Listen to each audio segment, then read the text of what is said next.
Iraq is no longer making small moves, and what is happening right now could become one of the most important financial developments for Iraq in years. The United States has frozen millions of dollars linked to Iraqi financial entities. Baghdad has responded. And at the same time, a massive national budget and ongoing economic reforms are putting Iraq at the center of global financial attention. For investors, analysts, and anyone following the Iraqi dinar, these events are not isolated headlines. They are interconnected pieces of a much larger story.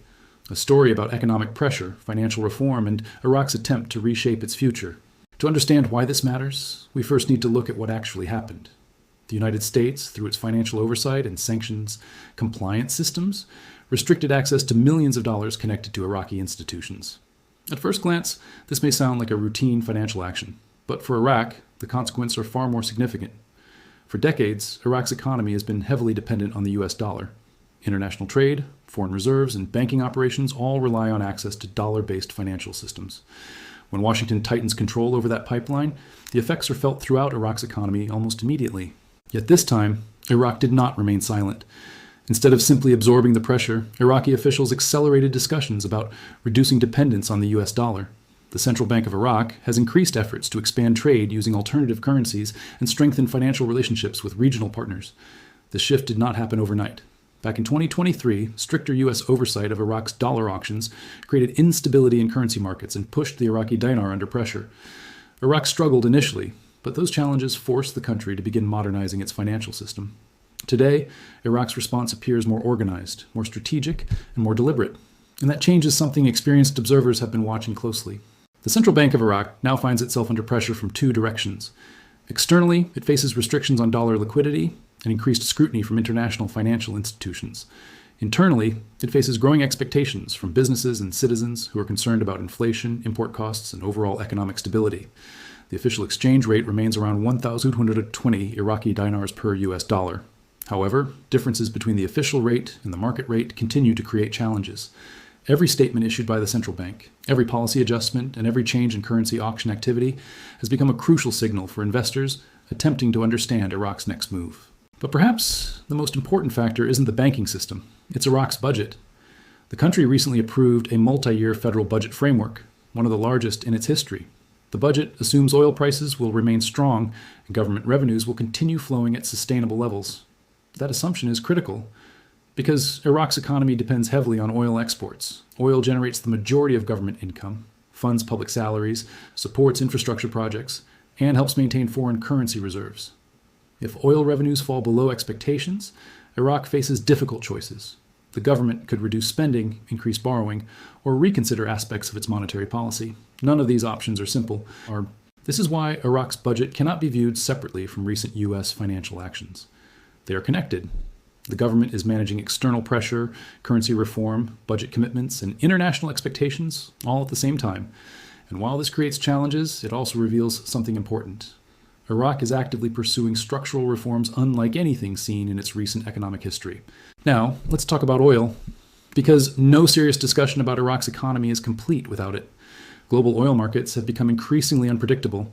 Concerns about economic growth, changing energy demand, and OPEC production decisions continue to influence prices. For Iraq, every dollar change in oil prices matters. Higher oil prices strengthen government finances and increase foreign reserve accumulation. Lower prices reduce financial flexibility and make economic management more difficult. The connection between oil revenues and currency stability is direct. The central bank relies on foreign reserves to support the Iraqi dinar. Those reserves are largely built through oil export earnings. When oil performs well, Iraq gains breathing room. When oil struggles, pressure increases across the entire financial system. But there's another dimension to this story: geopolitics. Around the world, several countries have been exploring ways to reduce dependence on the US dollar in international trade. Iraq's recent efforts fit within this broader trend. This does not mean the dollar is disappearing, and it certainly does not mean Iraq is preparing some dramatic overnight currency reset.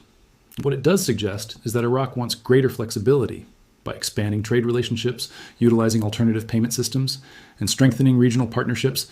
Iraq is attempting to reduce vulnerability to external financial shocks. The process is slow, but the direction is becoming increasingly clear. For Iraqi dinar investors, the key question remains simple. Could the dinar eventually strengthen in value? The answer requires realism. Several conditions would likely need to exist before any significant upward adjustment becomes possible. Oil revenues would need to remain strong and consistent. The gap between official and market exchange rates would need to shrink substantially. Financial compliance reforms would need to satisfy international standards. And Iraq would need sufficient political stability to support long-term economic decisions. Are all of those conditions present today? No. But are some of them moving in the right direction? Yes. And that distinction matters.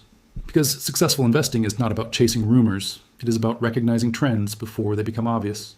Another major factor to watch is Iraq's relationship with international organizations, such as the International Monetary Fund and the World Bank.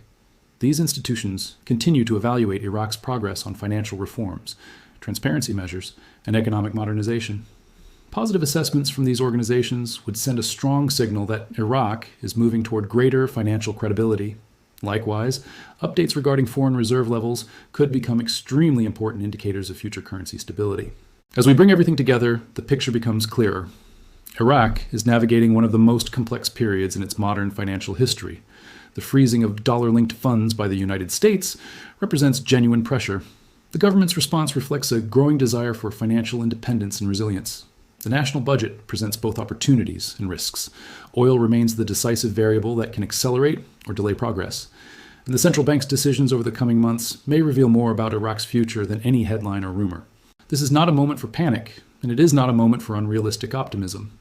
It is a moment for careful observation, disciplined analysis, and patience. The investors who succeed are rarely the ones who react emotionally to every piece of news. They are the ones who understand the bigger picture.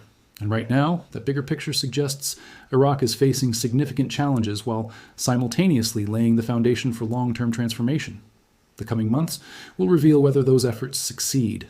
Until then, the world will be watching Baghdad closely, because the decisions made today could shape Iraq's economic future for years to come.